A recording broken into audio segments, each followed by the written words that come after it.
Logan McDonald finally got some reward after a difficult couple of weeks. His equal season-high 4 goals against North Melbourne was a great individual performance from a still very young key forward. He needed it, as the previous 2 weeks saw McDonald with the ball in his hands at the end of games with an opportunity to kick the game-winning goal. It's meant to be every boy's dream to kick the winning goal after the siren. But for Logan McDonald, it turned into a nightmare. Right now he wants to win it for the Swans. In fact, it's not going to score.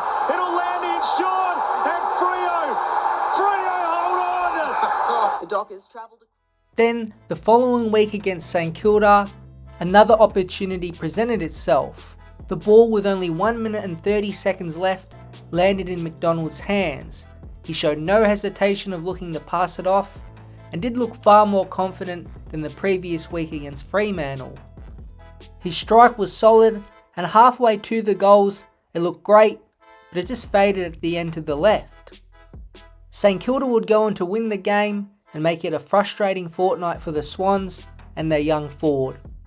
For the long run, you'll think he will be better off, but a certain matchup in round 19 has a similar history of games with match-winning shots that were missed. Geelong and the Western Bulldogs have had 2 misses in recent times, one by each of the teams. The first was in 2009. The teams met in round 9 of that year, and up till that point, Geelong were the dominant team of the competition with 8 wins and 0 losses. The Bulldogs had a spotty start to the year and had 5 wins on the season. The game was also a special occasion for Jason Ackermanis. It was the Brownlow medalist and Premiership star's 300th game. The matchup lived up to the anticipation, and with a touch under 3 minutes left, the score sat at 110 to 107. A piece of individual brilliance by Travis Varco extended the lead to a 2-goal margin. All chances of an upset win looked over, despite Ackermanis putting on a 25 disposal, 4-goal performance. But a Lindsay Gilby kick inside 50 landed to Big Will Minson, who dished off to Liam Picken. The game was back on. With 20 seconds left, this stoppage would decide the game.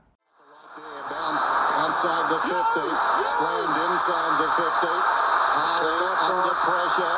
We're down to 13 seconds. Hine with strength. Bullocks his way out. Snaps across the face. Johnson is marked. After the siren. Runs around. Well, the clock actually has 0.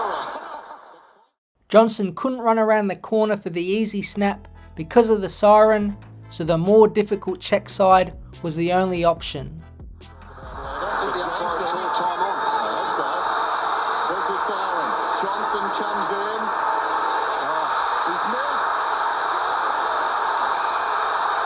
Johnson is missed. Reminiscent of that game against North Melbourne last season. In hindsight, it felt like he rushed it and just overcooked the kick. It was one of the games of the season, and you could see the pain on Johnson's face. 9 years later, the same circumstances came about. At round 15 in 2018, the Western Bulldogs were just 14th and out of finals, but Geelong was still right in the mix. For them, it was a pivotal game, and a win would keep them within touch of the top 4, but things didn't go to plan. At the start of the third quarter, Bonampelli slotted his set shot and set the margin all the way at 24 points. The Dogs had all the momentum, but a goal by Tom Hawkins got the Cats started, and they kicked the next 3 goals after that. Back-to-back goals by a young Ed Richards kept the Bulldogs ahead, and with only 40 seconds left, the 9-point margin looked safe. But Gary Ablett Jr. had his say, and with a quick snap, it came down to the centre bounce, eerily similar to the 2009 matchup.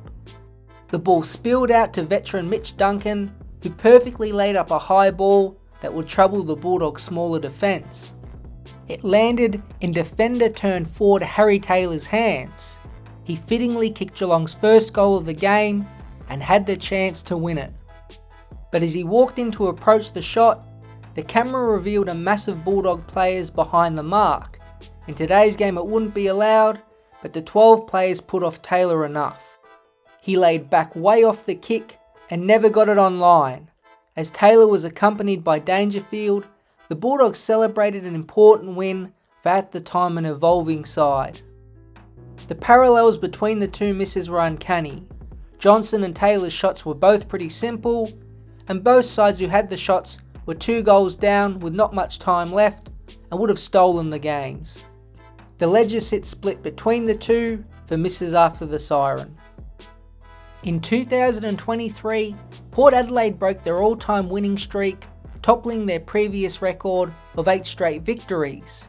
They betted it by 5, and from round 4 to round 17 of 2023, they won every single match. It included Dan Houston's goal after the siren against Essendon and a 4-point win over Melbourne at the Adelaide Oval.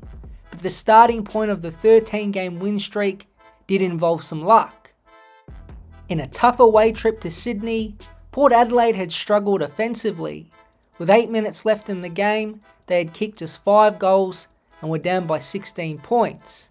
But back-to-back free kick goals within the space of a minute had them within just 4 points. With 6 minutes to go, there was plenty of time. Jed McEntee put the Power ahead, but a complete brain fade by Sam Powell-Pepper gifted Sydney a huge 50-metre penalty and goal. But within 30 seconds, Port Adelaide was back in front, with Jeremy Finlayson taking a difficult mark and converting the simple set shot. With one final play left, Port's whole ground defence broke down and Florent, who had gathered 32 disposals and played one of the best games of his career, was open and now had the chance to win it. You never celebrate too early in sport, and this was another example why.